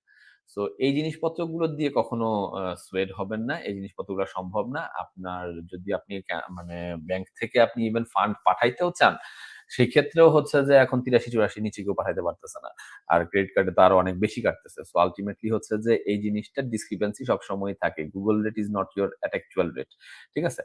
এখন এই ডিসক্রিপেন্সির অনেক রকম অনেক ইয়াই থাকে, কারণ থাকে। সেই কারণগুলো আমি এখন অফকোর্স লাইভে ব্যাখ্যা করব না। But yes, it is always as such এবং আমার আন্ডারস্ট্যান্ডিং হচ্ছে যে আপনার এজেন্সি আপনার কাছে অনেক কম টাকা চাইছে। আম স্যার আদাব। আশা করছি সবাই ভালো আছেন। আলহামদুলিল্লাহ। ম্যাম আশা করি আপনিও ভালো আছেন। অন্টারিও কি প্রফেশনাল অ্যাটাস্টেশন দিয়েছে? কয়েকটা বিষয় আটকে গেছি, একটু কথা বলা দরকার। আমি আপনার সাথে ইনশাআল্লাহ কানেক্ট করব অত্যন্ত শীঘ্রই। অন্টারিও দেওয়া শুরু করে দিয়েছে। এখনো সবাইকে দিয়ে পারে নাই, কিন্তু they have already started giving it. So very soon ইনশাআল্লাহ আশা করছি হচ্ছে যে অন্টারিও থেকে যারা অ্যাপ্লিকেশন করছেন তারা সকলেই হচ্ছে যে পেয়ে যাবেন এবং তাদের অ্যাপ্লিকেশন গুলো লঞ্চ হয়ে যাবে ইনশাআল্লাহ। তানভীর আহমেদ প্রশ্ন করেছেন, ভাইয়া আপনাদের পেজে শুধু স্টুডেন্ট ভিসা প্রসেসিং এরই শেয়ার করা হয়, কিন্তু স্কিল মাইগ্রেশন এর স্টোরি শেয়ার করা হয় না বা ওইরকম চোখে পড়ে না। একটু সময় সুযোগ হলে দয়া করে স্কিল মাইগ্রেশনের সফল গল্প শেয়ার করবে, তাতে অন্য কারো জানি না, আমি যথেষ্ট ইন্সপায়ার হব। আচ্ছা, এটার মূল কারণটা চিন্তা করে দেখেন, যখন হচ্ছে যে বাংলাদেশের খুব ভালো সময় চলতেছিল, আই এম টকিং অ্যাবাউট 2016 থেকে 2018-19 পর্যন্ত যে সময়টা, তখনও বাংলাদেশ থেকে অন অ্যান এভারেজ ৩,০০০ এর মতো ফ্যামিলি কানাডাতে স্কিলড মাইগ্রেশনের মাধ্যমে শিফট হইতো। মাত্র ৩,০০০। ঠিক আছে?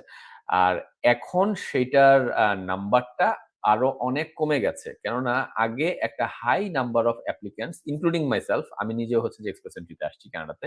সো আল্টিমেটলি যারা হচ্ছে যে আগে এক্সপ্রেস এন্ট্রির মাধ্যমে ডিরেক্টলি কানাডাতে আসতে পারত, এখন আর সেই সুযোগটা নাই। সিআরএস স্কোর এখন এত বেশি হাই হয়ে গিয়েছে যে বাংলাদেশী কারো পক্ষে until or unless they have an LMIA অথবা they are very well French spoken, এই ধরনের না হইলে কিন্তু স্কিলড মাইগ্রেশনে পাওয়াটা খুবই ডিফিকাল্ট। অথবা পিএনপিতে আপনার ভাগ্যের চিটতে হবে। এখন পিএনপিতে আমাদের রেগুলার বেসিসে হচ্ছে যে আমাদের অ্যাপ্লিক্যান্টসরা আছেন এবং আমাদের সেখানেও অনেক সাকসেস স্টোরিজ আছে। রিসেন্টলি আমাদের সাসকেচুয়ানে গতকালকে মনে হয় মামুন ভাই আসলেন। সো উনার স্টোরিটা উনি হচ্ছে যে একটু হলে কি জানি বলে উনি এখানে এসে বাসা-টাসা নিয়ে একটু সেটেল হলে উনার সাথে আমরা একটা লাইভ সেশন করব দরকার হলে, অথবা উনার সাথে একটা ভিডিও করে আমরা শেয়ার করব। আমি আসলে আমার ব্যক্তিগত ব্যস্ততার দরুন উনার পোস্টটা শেষ পর্যন্ত হচ্ছে শেষই করতে পারি নাই। বাট আছে, নাই এমন না। পিএনপির মাধ্যমে হচ্ছে যে অনেকেই করতেছেন। কিন্তু ন্যাচারালি আপনার ওভারঅল রেশিও অথবা নাম্বার ওয়াইজ যদি বলেন খুবই কম।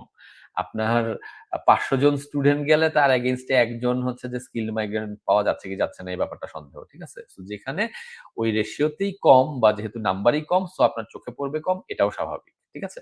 তো তার মানে এটা না যে হচ্ছে না বা নাই। ঠিক আছে? So of course for you to seek inspiration there are plenty. What you should do and what action you should take immediately, এটা নিয়ে যদি আপনি কনফিউশনে থাকেন, we are here to assist you. কোন সমস্যা নেই ইনশাআল্লাহ। নাও ইউ নো যে মানে আল্লাহর রহমতে অন্যান্য বাংলাদেশের আর যেকোনো এজেন্সি অথবা যেকোনো অর্গানাইজেশন, আরসিআইসি অন্য অর্গানাইজেশন বলি না কেন, আলহামদুলিল্লাহ আমাদের নাম্বার অফ সাকসেস সবচেয়ে হাই।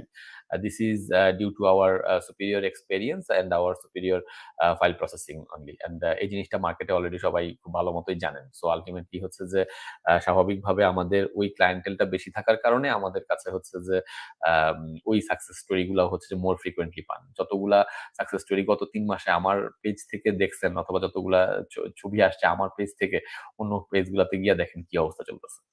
খুব ইজিলি করা যায়। আম কম্পারিজনটা করা যায়। সাজ্জাদ হোসেন প্রশ্ন করেছেন, ব্যাংক জব করছি 10 ইয়ার্স। আমি কোন ওয়েতে গেলে এর জন্য ইজি হবে? What's your suggestion? স্টাডি পারমিটে গেলে কোন প্রভিন্সে মাস্টার্স প্রোগ্রামে পিআর হবে? প্লিজ ভাইয়া need your answer. Thanks in advance. Sajjad, আপনাকে অসংখ্য ধন্যবাদ আপনার প্রশ্নের জন্য। আপনি ব্যাংকিং এক্সপেরিয়েন্স আপনার ১০ বছরের। কিন্তু এই ব্যাংকিং এক্সপেরিয়েন্স ১০ বছরের মধ্যে কত বছরের এক্সপেরিয়েন্সটা টিআর 0, 1, 2, 3 লেভেলের মধ্যে পড়ছে, সেই জিনিসটা সবার আগে ধরে নিতে হবে। আপনার ওভারঅল ফান্ড সাফিসিয়েন্সি অথবা ফান্ড অ্যাভেইলেবিলিটি কিরকম? আপনার ওভারঅল ফ্যামিলি কম্পোজিশনটা কিরকম? আপনার ওভারঅল অ্যাসপিরেশনটা কিরকম? আপনি এখানে প্রফেশনাল এস্টাবলিশমেন্ট কি অবস্থা? অনেকগুলো ফ্যাক্টর ডিপেন্ড করছে এই ডিসিশনটা নেওয়ার যে আপনার কি আগে স্টাডি পারমিট অ্যাপ্লিকেশন করা উচিত, তারপরে আপনি ওখানে গিয়ে তারপরে পিআর অ্যাপ্লিকেশন করবেন, নাকি আপনার স্টাডি পারমিটের রুটটা কমপ্লিটলি বাদই দেওয়া উচিত। আপনাকে পিএনপির জন্য হচ্ছে যে প্রিপারেশন নিয়ে সেভাবে অ্যাপ্লিকেশন করা উচিত। এই জিনিসটা জানার জন্য অথবা এই পার্টিকুলার ডিসিশনে আসার জন্য, যেই ডিসিশনটা আসলে আপনি আমার কাছ থেকে এই মুহূর্তে চাচ্ছেন, যেই আরো অনেকগুলা ডেটা বা ইনফরমেশন আমার লাগবে, সেই ইনফরমেশনটা এই মুহূর্তে আমার হাতে নাই। সুতরাং আপনি অল্প যে ইনফরমেশনটা দিয়েছেন এটার বেসিসে আমি করতে পারতেছি না আনফরচুনেটলি। অনেকেই আমার কাছে আসেন যারা হচ্ছে যে দেখা যায় যে জুনিয়র অফিসার হিসেবে জয়েন করেছেন অথবা হচ্ছে যে জুনিয়র যে পদগুলা সেগুলাতে জয়েন করেছিলেন। পরবর্তীতে তারা মনে করেন যে আমার তো ৭ বছরের এক্সপেরিয়েন্স হয়ে গেছে, তাহলে আমি কেন এক্সপ্রেশন অথবা পিএনপিতে পারবো না। আনফরচুনেটলি ওই আ আপনার যে জব পজিশন অথবা যে আপনার যে এনওসিটা সেটা যদি টিআর 0, 1, 2, 3 লেভেলের মধ্যে না পড়ে, আনফরচুনেটলি যত প্রেস্টিজিয়াস ব্যাংকেই আপনি জব করেন না কেন, it is what it is, সেটা তখন কোনো কিছু করার থাকে না। সো আল্টিমেটলি এই জিনিসপত্রগুলো আসলে আপনার প্রোফাইল দেখে বুঝে সেই ওয়েতে আপনাকে বলতে হবে। কাইন্ডলি আমার সাথে একটা সেশন বুক করে ফেলবেন। আমি আপনাকে হচ্ছে যে প্রপার গাইডেন্সটা আপনার রুটটা সাজিয়ে দিতে পারবো। ইনশাআল্লাহ কোনো সমস্যা নেই।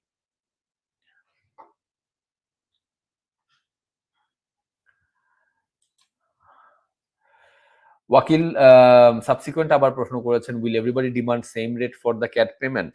৳91 per CAD is high if the VAT or other charges aren't included by the Bangladesh Bank. Whom I should approach for the solution with a charge of fair rate?" Wakil, the definition of fairness is actually a very contextual question. ঠিক আছে? কারণ এখানে fairness এর কোনো কিছু unfortunately আমাদের গভর্নমেন্টই হচ্ছে যে প্র্যাকটিস করেন না। গভর্নমেন্টের কাছে আপনি হচ্ছে যে যদি ফরমাল রেট দেখতে চান, তারা বলবে যে ইউএসডি এর বর্তমান রেট হচ্ছে যে ৳১১৫। ৳১১৫ যদি কোনো আদম ডলার কিনে দেখাইতে পারে, অথবা কোনো আজ পর্যন্ত কোনো গার্মেন্টস কোনো এলসি ১১৫ টাকায় খুলতে পারতেছে কিনা জিজ্ঞেস করে দেখেন। শুধুমাত্র হচ্ছে যে রাষ্ট্রায়ত্ত যে সকল ইয়াগুলো আছে, যারা হচ্ছে যে সার কিনে, যারা হচ্ছে তেল কিনে, তারা হচ্ছে তাদের পেমেন্ট গুলা হচ্ছে সরকারি ব্যাংক থেকে ওই রেটে ইয়া করতেছে। ওভারঅল হচ্ছে যে খোলা মার্কেট থেকে ব্যবসায়ীদেরকে হচ্ছে যে ১২৫ টাকা রেটেও হচ্ছে ডলার কিনে তাদেরকে ১২৭ টাকা রেটে ডলার কিনেও তারা হচ্ছে যে এলসি খুলতে পারতেছে না, এরকম সিচুয়েশন আছে। সো আপনি আসলে কার কাছে ফেয়ারনেস এর আবদার খুঁজতেছেন সেটা আমার কাছে বোধগম্য না। ইউ হ্যাভ টু আন্ডারস্ট্যান্ড যে যিনি আপনাকে আপনি যদি এই ধরনের অ্যাটিটিউড দেখান, তো তাহলে যিনি আপনাকে হেল্প করবেন সে উনিও আপনারে হেল্প করতে আর কোন প্রকার কোন আগ্রহী থাকবে না। কেন আগ্রহী থাকবে না? বিকজ আপনার যদি এত ফেয়ারনেস এর ইচ্ছা থাকে, you should follow the proper procedure. Proper প্রসিডিউরটা কি? আপনি তাহলে হচ্ছে যে ক্রেডিট কার্ডের অ্যাপ্লিকেশন করেন। আপনার ক্রেডিট কার্ডের এগেইনস্টে আপনি বাংলাদেশ ব্যাংকের কাছে হচ্ছে যে আপনি করেন, অ্যাপ্লিকেশন করেন যে আপনার এটার জন্য পেমেন্টটা করা দরকার। এখন দেখেন আপনার ওভারঅল অ্যাপ্লিকেশন পিরিয়ডটা কতদিন সময় নেয় আর বাংলাদেশ ব্যাংক আপনাকে অ্যাপ্রুভাল দেয় কিনা। Since you are seeking fairness in Bangladesh. ঠিক আছে? এবং that will give you a fair enough idea যে বাংলাদেশ কিভাবে কাজ করে এবং বাংলাদেশের ব্যুরোক্রেসির লেভেলটা কিরকম এবং কত দিক থেকে আমরা নিজেরা জিম্মি। আপনার সার্ভিস প্রোভাইডার আপনাকে যে ফেভারটা করতেছেন সেই ফেভারটা আপনি বুঝতেছেন না। আপনি চিন্তা করতেছেন Google এর রেট দেখাইছে ৮১, আমার কাছে কেন ৯১ চাইছে? ৯১ অনেক কম টাকা চাইছে। মোস্ট প্রবাবলি রং রেট চাইছে। ঠিক আছে? অথবা যেটা বললাম উনার কাছে হচ্ছে যে ডলারের আগের থেকে হচ্ছে যে আছে এজন্য চাইছে। সো আল্টিমেটলি ৯১ টাকাতে কেনাও যায় না ডলার। আমি জানি না কে আপনার কাছে ৯১ টাকা বলছে বা কি বলছে, বাট ৯১ টাকায় মানে this rate doesn't exist even. ঠিক আছে? So that's why I am actually wandering that. হ্যাঁ? সো আপনি যদি নিজে আ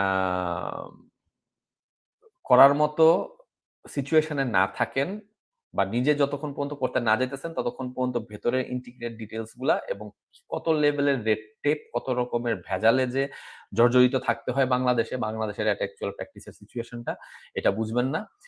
আর যদি আপনার সেই সক্ষমতা না থাকে তো তাহলে বেগার্স ক্যানট বি চুজার্স। আপনি হচ্ছে যে ওই সিচুয়েশন এ নাই যেখানে হচ্ছে যে আপনি এটা নিয়ে হ্যাগল করতে পারবেন অথবা কোন রকম কোন করতে পারবেন।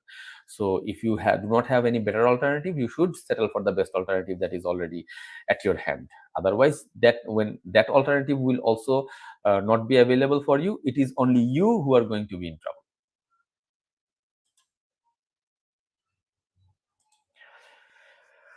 তন্ময় প্রিয়া প্রশ্ন করেছেন, ভাইয়া এনওসি কোডের আন্ডারে এমপ্লয়মেন্ট, আচ্ছা, বেশ কিছু জিনিসপত্র মানুষজন আসলে বুঝতে চায় না। ঠিক আছে?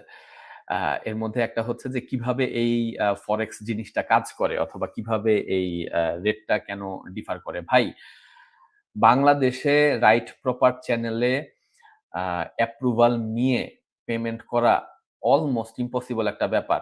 আনটিল অর আনলেস আপনার অত্যন্ত হাই লেভেলে হচ্ছে যে জ্যাক আছে। আর বর্তমান সিচুয়েশনে হাই লেভেলে জ্যাক থাকলেও সম্ভব না। ব্যাংকের কাছে গিয়ে ডলার কিনতে গেলে ব্যাংক $২০০ সাথে, $৫০০ সাথে। আপনি যদি খুব ভালো ক্লায়েন্ট হন, আপনার হচ্ছে যে এফডি-টেফডি করা আছে আপনার এবং হচ্ছে যে আপনার অনেক লম্বা সময় ধরে ব্যাংকিং করতেছেন অথবা ব্যাংকে আপনার কেউ পরিচিত আছে, সেক্ষেত্রে হয়তো মেক্সিমাম $৮০০ বা $১,০০০ পর্যন্ত আপনি ম্যানেজ করতে পারবেন। বেশিরভাগ আপনার ব্যাংকগুলা হচ্ছে যে খুলতেছে না। স্টাডি পারমিটই খুলতেছে না। আপনার সিটি ব্যাংকের কথা যদি বলি, সিটি ব্যাংক হচ্ছে যে $৩০০ আপনি হচ্ছে যে ক্রেডিট কার্ডে এট এ টাইম আপনি হচ্ছে ট্রান্সেকশন করতে পারার কথা। তারা ইভেন ওইটাও দিচ্ছে না। তারা সেটাকে কমায় ৳২৯৪ করে দিছে। বেশিরভাগ অনেক ব্যাংক আছে হচ্ছে যে আপনার করতেছে না। আমার অ্যাপ্লিকেশন করার সময় ব্যাংকার অ্যাপ্লিকেশন অ্যাপ্রুভ করে রাখছে, পেমেন্ট গেটওয়ে খোলায় রাখছে। তারপরেও বারে, বারে সাবমিশন দিচ্ছি $৫৯৫ আ ৪ বার রিফিউজ হইছে। ২ দিন ধরে ৪ বার রিফিউজ হইছে। সো ব্যাংক মিথ্যা কথা বলতেছে। ব্যাংক বলতেছে যে, "ভাই আমাদের এখানে কোন রকম কোন সমস্যা নাই। হয়তো নেটওয়ার্ক সমস্যা, হ্যান সমস্যা, ত্যান সমস্যা।" আসল কথা হচ্ছে যে ব্যাংকের কাছে এই ডলার নাই। ব্যাংকই হচ্ছে যে ইচ্ছা করে গেটওয়ে বন্ধ করে রাখছে। সো দ্যাট আপনি ফ্রাস্ট্রেটেড হয়ে অল্টারনেটিভ ওয়েতে যান। কোথায় ফেয়ারনেস আশা করতেছেন অথবা কোন সিচুয়েশন এ? বাংলাদেশের ডলারের সিচুয়েশন এর অবস্থা কি আপনি জানেন না? তো এইসব গুগল রেট এগুলা তো হচ্ছে যে অলীক কল্পনার রেট। এগুলা কোন none of these exist মানে কাম টু রিয়ালিটি না। এবং এই জিনিসপত্রগুলা আপনি যাকে করতেছেন সে কিভাবে পেমেন্ট করতেছে? সে কি বাংলাদেশী কার্ড দিয়ে পেমেন্ট করতেছে? সে যদি বাংলাদেশী কার্ড দিয়ে পেমেন্ট না করে অন্য কারো হেল্প নিতেছে। তো অন্য কারো হেল্প নেওয়ার জন্য সেখানে তার অ্যাডিশনাল কিছু কস্টিং আছে। সেই কস্টিংটা তাইলে কে দিবে? যে আপনার সার্ভিস প্রোভাইডার তার তো কোন ঠেকা পড়ে নাই যে তার নিজে এখন লস কনজিউম করে আপনাকে সাপোর্ট দেওয়ার জন্য, তাই না? সো এইজন্য বললাম যে আপনি যদি হচ্ছে যে অ্যাপ্রুভাল প্রসিডিউর বা অ্যাকচুয়ালি জিনিসটা কিভাবে কাজ করে ওটা যখন জিনিসটা খতায় দেখতে যাবেন তখন বুঝবেন যে বাংলাদেশের পরতে কত রকমের লেয়ার আছে। আম উল্টাপাল্টা এবং কত রকমের আনজাস্ট আনফরচুনেট সিচুয়েশন এ আমরা subject to unfortunately. So yeah, your agency has given you a very good rate, take it blindly. Tanmoy Priya প্রশ্ন করেছেন যে ভাইয়া এনওসি কোডের আন্ডারে এমপ্লয়মেন্ট রিকোয়ারমেন্টস কি 100% ফুলফিল হতে হবে অর 30% ম্যাচ হলে এনাফ? It really depends. কিছু রিকোয়ারমেন্ট আছে যে রিকোয়ারমেন্ট গুলো ফুলফিল না হলে ভিসা অফিসার্স ক্যান এফেক্টিভলি ডিম ইউ নট এলিজিবল আরকি। ঠিক আছে? সো আমার আসলে গড়ে হরি বলে ওরকম ভাবে আম আ ইয়াটা করাটা আমার পক্ষে সম্ভব না। আপনি কি জানতে চাচ্ছেন সেই জিনিসটা আমি খুব ভালো মতোই বুঝতে পারছি যে ওখানে যে বেশ কিছু রিকোয়ারমেন্ট আছে, হয়তো লাইসেন্সিং রিকোয়ারমেন্ট আছে বা অথবা হয়তো কোনো ট্রেড বডি মেম্বারশিপ রিকোয়ারমেন্ট আছে। এই সবগুলো রিকোয়ারমেন্টই কি ফুলফিল হতে হবে কিনা? সো এটা ডিপেন্ড করে ইঞ্জিনিয়ারের জন্য যে রিকোয়ারমেন্ট, ডাক্তারের জন্য যে রিকোয়ারমেন্ট, আদার যে প্রফেশনাল যারা আছেন তাদের যে রিকোয়ারমেন্ট সবার সাথে সবকিছু এটা মিলবে না। ঠিক আছে? সো আল্টিমেটলি আপনার প্রোফাইলটা নিয়ে আমার সাথে বসলে I can answer you a better way. Facebook থেকে প্রশ্ন করেছেন, স্যার আপনার কাছ থেকে একটু সময় চাচ্ছি। আমি আপনাকে সময় দেওয়ার জন্যই বসে আছি। কোন রকম কোন সমস্যা নাই। আমার সাথে কনট্যাক্ট করাটা খুবই ইজি।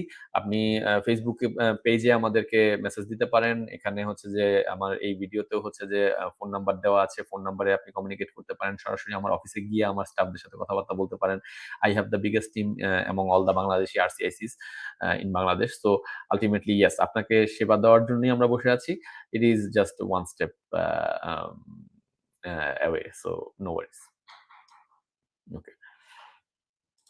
Wakil বলেছেন, "Thank you so much ভাইয়া, I clearly understood now. Thank you so much that I could make you understand now." Sorry, আমার মনে হইছে হয়তো যে আমি একটু ফ্রাস্ট্রেটেড অথবা ভেন্টিং করতেছি। I'm actually frustrated. Everybody is frustrated with this current situation because যে জিনিসটা চলতেছে উপর দিয়ে দেখা যায় এক, উপর দিয়ে কথাবার্তা মেইনটেইন করা হচ্ছে এক, আর ভেতরে কাহিনী হচ্ছে যে কমপ্লিটলি ডিফারেন্ট।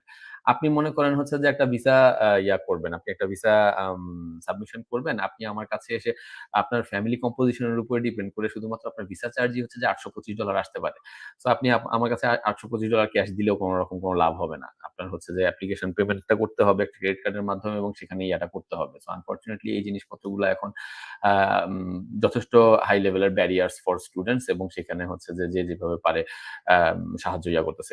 গতদিন আমার একজন স্টুডেন্ট হচ্ছে যে উনার ভাই থাকেন সুইডেনে, উনার ভাইয়ের ক্রেডিট কার্ড দিয়ে উনি হচ্ছে যে অ্যাপ্লিকেশনটা করেছেন। সো এই হলো সিচুয়েশন আরকি। এমডি সাকিব প্রশ্ন করেছেন, ১ বছরের মাস্টার্স প্রোগ্রামে কানাডা যাওয়ার পর পিআর পাইতে কোনো সমস্যা হয়? ডিপেন্ডস। সো আল্টিমেটলি হচ্ছে যে আম আপনার প্রোফাইলটা কিরকম?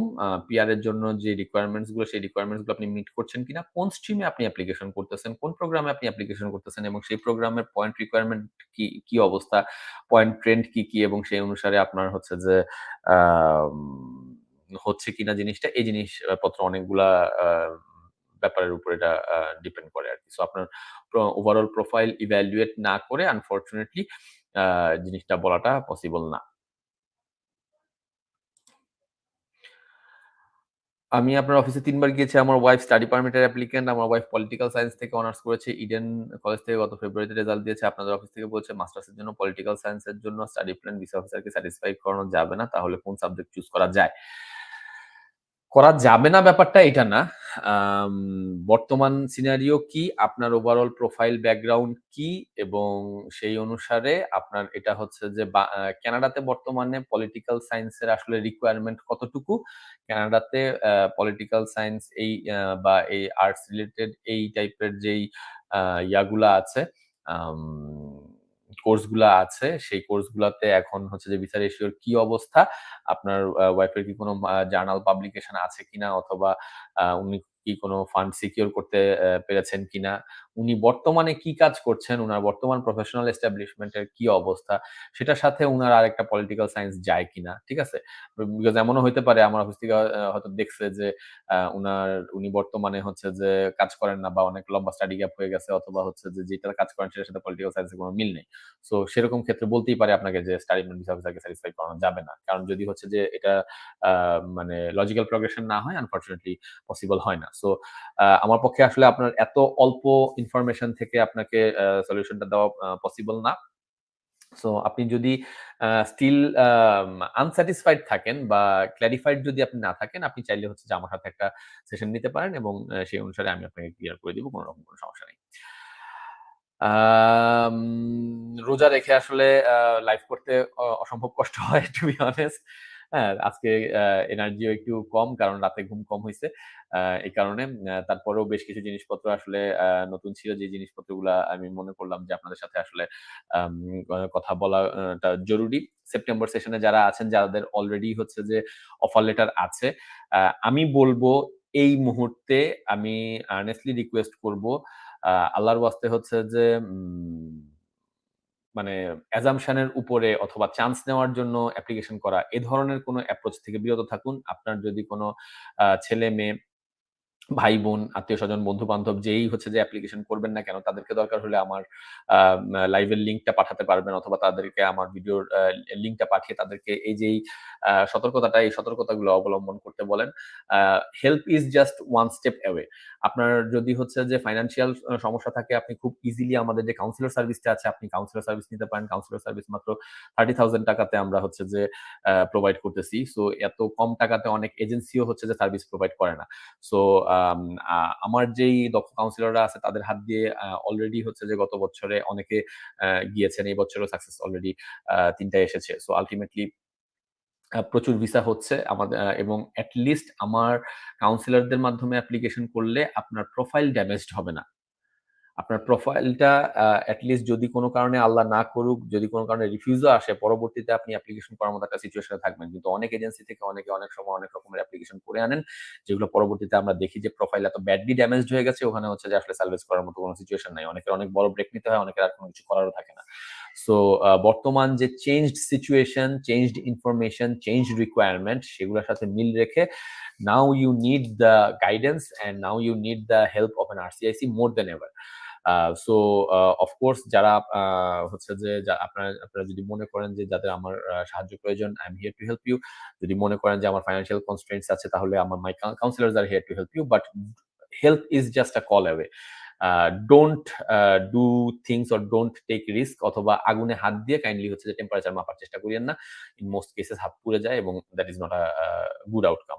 So I would earnestly request everyone to be diligent, এবং সেই ওয়েতে যেন আপনারা নিজেদেরকে পরিচালিত করেন। Any kind of question, queries, confusion, team Westford is always here to help you. এবং আমরা সেই ওয়েতে ইনশাল্লাহ আপনাদেরকে যেন সেবা করে যেতে পারি। টিম ওয়েস্টফোর্ডের সবার যেন হচ্ছে যে শরীর ভালো থাকে। এই এতটুকু দোয়ার দরখাস্ত সবার কাছে।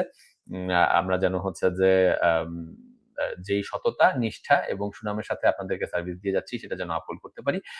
এই দোয়া করবেন। At any point please feel free to contact us. আমাদেরকে কনট্যাক্ট করাটাও অত্যন্ত easy, and you will get the authentic, genuine response and answer to your question. সবাইকে অসংখ্য ধন্যবাদ। এই রোজার রাতেও যারা হচ্ছে যে আমাদের সাথে ছিলেন, তাদের সবাইকে অসংখ্য ধন্যবাদ। আপনারা এই যে আমার সাথে যখন থাকেন, আপনাদের এই নাম্বারটা, এটাই আসলে আমাকে মূলত অনুপ্রাণিত করে। আম এই যে আপনাদের সেবায় যেটা করে যাচ্ছি, এটা করার জন্য কাইন্ডলি আমাদের সাপোর্টে থাকবেন, বিকজ আপনারাই আসলে আমাদের সাপোর্ট সিস্টেম। আমরা ওরকমভাবে কোন রকম কোন অ্যাডভার্টাইজিং করি না। So the right place, please support us the way you have always have been, and I'm really thankful for that. দেখা হবে ইনশাআল্লাহ আগামী শনিবার একই সময়ে। সেই প্রত্যাশায় আজকের মতো এখানে বিদায় নিচ্ছি। আল্লাহ হাফেজ। আসসালামু আলাইকুম ওয়া রাহমাতুল্লাহি ওয়া বারাকাতুহু।